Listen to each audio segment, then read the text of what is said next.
दोस्तों नमस्कार। सरकार चलाने वालों को अगर यह पता ना हो कि इस देश के भीतर की स्थिति क्या है, सरकार चलाने वालों को अगर इस बात का एहसास ही ना हो कि इस देश के लोग किस अवस्था में जी रहे हैं, सरकार चलाने वालों के पास अगर कोई विजन ना हो तो क्या होगा। बात आज आप कहीं से भी शुरू कर सकते हैं। अगर आप प्लेटफॉर्म पर खड़े हैं, रेलवे प्लेटफॉर्म पर, तो टिकट की कीमत आपको ज्यादा महंगी पड़ेगी। हवाई सफर करेंगे तो भी आपको सफर महंगा हो चला है। इस देश के भीतर में रेलगाड़ी में सफर कीजिए, सड़क पर सफर कीजिए, हवा में सफर कीजिए, रसोई घर के भीतर में गैस का चूल्हा जलाइए या फिर कोयला या लकड़ी जलाइए। रसोई घर के भीतर में चाहे आटा गूंदते हुए रोटी बनाइए, चाहे आप चावल बनाइए, चाहे तेल डालिए और सब्जी बनाइए, चाहे आप फल ले आइए। ये सारी स्थितियां अगर आपकी जेब के खिलाफ जा रही हो तो आप क्या करेंगे? सरकार को याद करेंगे या फिर अपनी कमाई का रोना रोएंगे?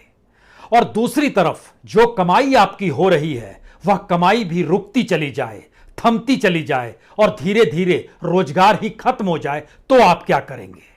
यानी एक तरफ महंगाई और दूसरी तरफ बेरोजगारी, और इस अवस्था के बीच देश को लेकर सपने संजोए हुए चकाचौंध में समेटने की एक अद्भुत कोशिश, एक ऐसी उम्मीद और ऐसा सपना जगाने की कोशिश जिसके दायरे में इस देश का डिसइन्वेस्टमेंट है, जिसके दायरे में इस देश का निजीकरण है, जिसके दायरे में इस देश में बेहतरीन गवर्नेंस देने का वादा है, जिसके दायरे में इस देश का राष्ट्रवाद है, जिसके दायरे में इस देश में हिंदुत्व का बोलबाला है। अब आप क्या करेंगे? रसोई है, घर है और उसके बाहर चाकरी भी नहीं है। इन तमाम परिस्थितियों से जूझते हुए अगर सरकार के ही आंकड़ों को अगर आप परखना शुरू करेंगे तो आप हैरत में आ जाएंगे।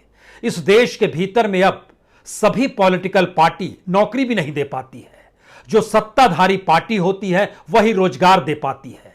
और भारत के भीतर में मौजूदा वक्त में सबसे ज्यादा युवाओं को कहीं नौकरी मिली है तो वह बीजेपी की पॉलिटिकल पार्टी यानी बीजेपी का पॉलिटिकल दफ्तर है, जहां पर आपको झंडे भी सजाने हैं, नारे भी लगाने हैं, चुनाव में जीतते वक्त आपको बूथ दर बूथ चीजों को मैनेज भी करना है और शायद उस भीड़ का हिस्सा भी बनना है जिस भीड़ में नारे लगाते वक्त हो सकता है कहीं आपको 100 रुपए, कहीं 200 रुपए, कहीं 500 रुपए, कहीं 2000 रुपए मिल जाए।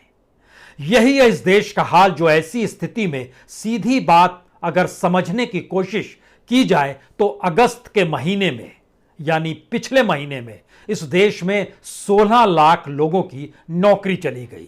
यह नौकरी सिर्फ संगठित क्षेत्र की नहीं, असंगठित क्षेत्र की भी है। और उसके भीतर का एक अनूठा सच यह है कि पहली बार महंगाई ने इस देश में लोगों को अपने तौर पर दबाव डाला कि आप रोजगार खोजने के लिए बाजार में जाइए। यानी तकरीबन 4 लाख लोग अगस्त के महीने में रोजगार खोजने के लिए घर से बाहर निकले। कल तक वह रोजगार नहीं करते थे। कोई अपनी दुकान चला लेता था, कोई खेती में जुड़ जाता था, कोई मजदूरी कर लेता था, लेकिन अब वो सारे रास्ते भी धीरे धीरे बंद होते चले जा रहे हैं। चौंकाने वाली बात है कि भारत दुनिया में सबसे युवा देशों की कैटेगरी में नंबर 1 है, लेकिन इस युवा देश के भीतर में युवा और छात्र कितना बदहाल है यह सिर्फ इससे समझ लीजिए कि इस देश में सबसे ज्यादा रोजगार आज की तारीख में, जो सबसे न्यूनतम पैसा जहां मिलता है वह मनरेगा है। और मनरेगा के भीतर 75% मजदूर लगभग 20 से 35 साल की उम्र के बीच के हैं। और इस बार उसके लिए भी बजट सरकार के पास बच नहीं पा रहा है। पिछले बरस तो कोविड की मार थी तो उसमें 1,10,000 करोड़ तक बजट ले गए, लेकिन इस बार पैसा जो रिलीज करने की स्थिति आ रही है वह 50,000 करोड़ भी पहुंच नहीं पाएगी। ऐसी बदहाली के वक्त जब कमोवेश हर क्षेत्र में रोजगार खत्म हो चले हैं, सरकार के पास क्या वाकई पैसा नहीं है? क्योंकि जो रिक्त पद हैं यानी जो सैंक्शन रिक्त पद हैं उसको भी भर पाने की स्थिति में सरकार नहीं है। और बीते 6 बरस में अगर हम आपको यह कहें कि बीते 6 बरस में हर बरस सरकार ने 1 लाख भी रोजगार पैदा नहीं किया तो आप सोचेंगे 2 करोड़ रोजगार का वादा था। हमें लगता है कि आज जरा परत दर परत स्थितियों को समझने की कोशिश कर लीजिए, क्योंकि जब हम इस बात का जिक्र कर रहे हैं तो 2015 से 2021 तक के बीच में यूपीएससी ने जो नौकरियां दी वो 25,267 है। जो स्टाफ सिलेक्शन कमीशन ने नौकरी दी वो 2,14,601 है। और सबसे बड़ा रोजगार कहीं से मिला तो वो रेलवे रिक्रूटमेंट बोर्ड दावा करता है कि हमने 2,04,945 नौकरियां दे दी, यानी सबको जोड़ लीजिएगा तो भी 4.5 लाख नौकरियां बनेंगी नहीं। लेकिन फिर भी इसके ठीक समानांतर कितनी बड़ी तादाद युवा छात्रों की रही जो 20 से 35 बरस के बीच में आते हैं। उनके पास ना रोजगार है और घर में 2 जून की रोटी की व्यवस्था कैसे होगी यह भी नहीं पता है। इस देश का एक अनूठा सच यह है कि जब क्षत्रपों की राजनीति शुरू हुई और वो सत्ता में आने की शुरुआत हुई तो जातियों से जुड़ा हुआ जो युवा तबका था उसने उस पॉलिटिकल पार्टी को पकड़ा और वहां से उसको कुछ रोजगार मिला, कुछ पैसा मिला, कुछ उसकी बातों को माना गया तो किसी की कहीं बहाली हो गई, किसी का कहीं प्रमोशन हो गया। ये एक पॉलिटिकल, अपने तौर पर पॉलिटिकल रोजगार की परिस्थिति थी। लेकिन भारत का सच सिर्फ यही नहीं टिकता है। जब हम इस बात का जिक्र कर रहे हैं कि क्या गवर्नेंस फेल है, क्या सरकार के पास कोई विजन नहीं है, तो हमें लगता है इस बात को समझिए, इस देश में मैन्युफैक्चरिंग क्षेत्र में, होटल के क्षेत्र में, टूरिज्म के क्षेत्र में, कंस्ट्रक्शन के क्षेत्र में, माइनिंग के क्षेत्र में और वो तमाम सेक्टर जो सरकार इस दौर में प्राइवेटाइजेशन की तरफ जा रही है, उससे जुड़ा हुआ जो तबका है वो 60% से ज्यादा वहां पर परमानेंट नौकरी या फिर बाहर रहते हुए नौकरी करने की परिस्थिति में युवा तबका ही उससे जुड़ा रहा है, जो कि 60% से ज्यादा है। लेकिन आज की तारीख में सबकी स्थिति नाजुक है। CMIE, इसका डाटा बड़ा रोचक है। इसकी जानकारी के मुताबिक जब सारे रास्ते बंद हो जाते हैं तो मजदूरी ही एकमात्र रास्ता बचता है और ऐसे में अगर मजदूरी ना मिले तो कोई क्या करे। CME ने अपने तौर पर बड़ा शानदार रिसर्च किया। यह तो बधाई दीजिए CMIE को कि वह कम से कम सरकार के लिए काम नहीं करता है, वह देश के लिए काम करता है और देश के फैक्ट्स को निकालता है। अन्यथा सरकारी तंत्र को देखिएगा तो सारे डाटा को वह अपने आप में पचा ले रहा है और उसको पचाने के बाद जो चीजें निकल कर आती है उसमें पता चलता है देश का डेवलपमेंट जबरदस्त हो रहा है, देश में रोजगार की कोई कमी नहीं है, महंगाई का सामना करने के लिए लोग तैयार बैठे हैं क्योंकि उनकी आय बढ़ गई है। कमाल की परिस्थिति है। लेकिन CMI का डाटा इस बात की दिशा में पहली बार ले गया है कि अगस्त के महीने में तकरीबन 4 लाख लोग रोजगार मांगने के लिए निकल कर आए। यानी अभी तक वो रोजगार नहीं मांग रहे थे, अब रोजगार मांगने के लिए आए। अब उसके पीछे का सच ये है कि इस देश के भीतर में परिवारों के अंदर यह संकट हो चला है कि जो भी मजदूरी करता है किसी परिवार में, अगर 5 सदस्यों का परिवार है तो बच्चा कितना भी छोटा क्यों ना हो वह कम से कम रोजगार के लिए निकल जाए, अन्यथा जो महंगाई की परिस्थिति है उसमें 2 जून की रोटी मुहैया नहीं हो पाएगी। हालांकि सरकार ने कहा हुआ है 5 किलो अनाज तो हम आपको देंगे और नवंबर दिसंबर तक के महीने तक देने की व्यवस्था की गई है। यानी इस देश में महंगाई से आंखें मूंद लीजिए, रोजगार ना मिले तो आंखें मूंद लीजिए और आपके डेवलपमेंट का मतलब यही है कि 5 किलो अनाज आपको राशन का मिल जाएगा और इन सब की प्रक्रिया के भीतर में मान लीजिए कि सरकार के ऊपर ही आप निर्भर हो चले हैं। दरअसल अगस्त के महीने का जो CMI का डाटा है उसको बताता है कि अनएम्प्लॉयमेंट रेट बढ़ गया है। जुलाई के महीने में 6.95 जो कि अगस्त के महीने में 8.32 हो गया है।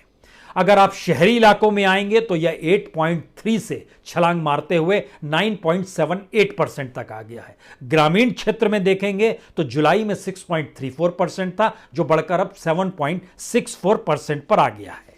सवाल इसका दूसरा यह है कि एम्प्लॉयमेंट कोई बहुत कम नहीं हुआ है, एम्प्लॉयमेंट की मांग करने वालों की मांग और बढ़ती गई है, उनकी तादाद और बढ़ती चली जा रही है।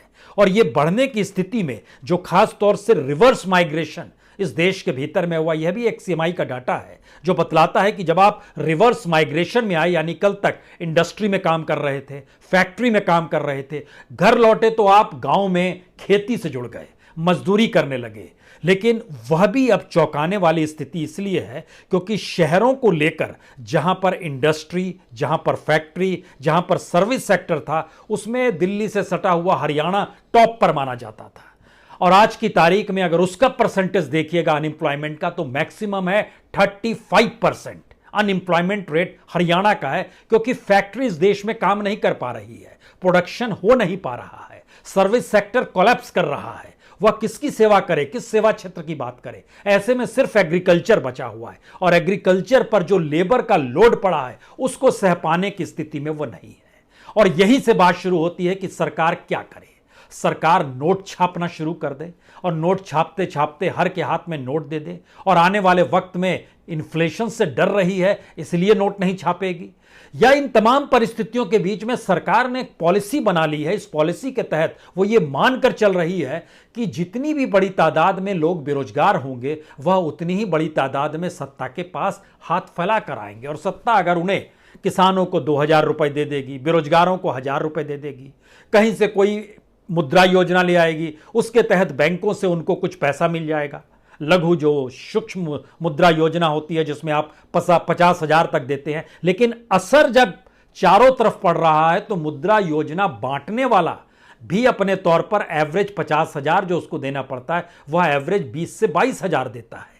बाकी पैसा अलग अलग जगह खपते चला जाता है। यह भी एक अनूठा सच है। यानी क्राइसिस बैंक कर्मियों को भी आएगा, क्राइसिस हर उस क्षेत्र में आएगा जो कहीं ना कहीं किसी ना किसी रूप में रोजगार पाए हुए है लेकिन महंगाई से लड़ नहीं पा रहा है, और जिसके पास रोजगार नहीं है उसे महंगाई से लड़ना है, तो उसका या उसकी हालत जो है वो कितनी डराने वाली है इसको सिर्फ इससे समझ लीजिए। इस देश के भीतर में 10वीं पास जो छात्र हैं वह 1,40,00,000 ऐसे हैं जिनके पास कोई काम नहीं है। जो 12वीं पास हैं उनके पास 1,08,00,000 छात्र ऐसे हैं जिनके पास कोई काम नहीं है। जो ग्रेजुएशन किए हुए हैं 61 लाख ऐसे हैं जिनके पास कोई काम नहीं है। यह हम डिग्रीदारियों का जिक्र इसलिए कर रहे हैं क्योंकि ये रजिस्टर्ड बेरोजगार हैं। इन्होंने अपने राज्यों में रोजगार दफ्तरों में अपना नाम लिखा रखा है, और ये तुरंत का डाटा है जो हम आपको बतला रहे हैं। जो पीएचडी किए हुए हैं उसमें भी तकरीबन 15,30,000 ऐसे हैं जो या तो पीएचडी एमफिल कर चुके हैं या पीएचडी कर चुके हैं या उसके लिए पढ़ाई कर रहे हैं, और उनके पास भी कोई काम नहीं है। और इससे हटकर जो डिप्लोमा या स्किल की बात जो आती है उसमें लगभग 19,70,000 ऐसे युवा हैं जिनके पास कोई काम नहीं है। अब इस स्थिति में अगर किसी के पास कोई काम नहीं है तो इसका दूसरा हिस्सा निकल कर आता है जो सरकार ने पार्लियामेंट के भीतर जवाब दिया था कोविड से ठीक पहले, मार्च 2020 तक का एक डाटा दिया। सरकार ने कहा कि देखिए हमारे पास जितना भी रोजगार है उस पूरे रोजगार की तादाद जो है 40,04,941 है, लेकिन हमने उस पे जो लोगों को रख रखा है वह 31,32,698 रख रखा है, यानी तकरीबन 8,72,000 पद खाली पड़े हैं। यह जिक्र हम आपसे मार्च 2020 का कर रहे हैं। इसके बाद के डाटा जो सीएमआई के आते हैं वो इसलिए बड़े महत्वपूर्ण हैं क्योंकि चाहे वो व्हाइट कॉलर की नौकरी हो या ब्लू कॉलर की नौकरी हो या फिर अनऑर्गेनाइज सेक्टर की नौकरी हो, चाहे वो रूरल की नौकरी हो चाहे वो अर्बन क्षेत्र की नौकरी हो, यहां पर स्थिति नाजुक इस दौर में होती चली गई और इतनी बड़ी तादाद में लोगों की नौकरियां छिनी या खत्म होती चली गई कि सरकार ने जब डाटा जारी किया कि इस देश के भीतर में जो एम्प्लॉयज प्रोविडेंट फंड ऑर्गेनाइजेशन है उसमें जब जानकारी मिली कि हर महीने तकरीबन 5 लाख से ज्यादा लोग पैसा निकाल रहे थे। इस दौर में हर महीने 5,14,000 लोग एवरेज पैसा निकालते चले जा रहे थे, और इनकी संख्या जोड़ते जोड़ते जब आप पहुंचते हैं तो ये 1 करोड़ के लगभग आकर टिक जाती है। पिछले लगभग 1.25 साल के भीतर की जो स्थिति निकल कर आ रही है, तो क्या अब पैसा किसी के पास नहीं बच पा रहा है और महंगाई सरबाए खड़ी है। इन सब के भीतर सरकार ने अपने तौर पर तेल की कीमतें बढ़ाई हैं, पेट्रोल डीजल की तो सफ़र महंगा हुआ है। सरकार ने खाने का तेल हो उस पर कोई रोक नहीं लगा पाई, जो भी अनाज है उस पर रोक नहीं लगा पाई, मसालों पर नहीं, दाल पे नहीं, सब्जियों पर नहीं, फल पर नहीं, किसी चीज़ पर भी रोक नहीं लगी। तो महंगाई धीरे धीरे बढ़ती चली गई और इन्फ्लेशन अगर लगातार बढ़ते चला जा रहा है और इसके पैरेलल में अगर बैंकों में जमा पैसे की कीमत जो है वो कम होती चली जा रही है, तो फिर वो मिडिल क्लास क्या करे। यहां पर एक दूसरा सवाल मिडिल क्लास का है। मिडिल क्लास का डाटा यह है कि इस दौर में सबसे बड़ी संख्या किसी की बड़ी है तो मिडिल क्लास से लोअर मिडिल क्लास और लोअर मिडिल क्लास से पुअर सिचुएशन में आने की परिस्थितियां भारत के भीतर में सबसे तेजी से बढ़ी है। अगर यह स्थिति और ज्यादा बढ़ती चली गई तो घातक स्थिति क्या होगी, उससे पहले यह समझिए कि जो पॉलिटिकल पार्टी से इस देश का युवा कल तक नारे लगाता था, उसको कुछ मिल जाता था, अब उसकी स्थिति भी नाजुक हो चली है।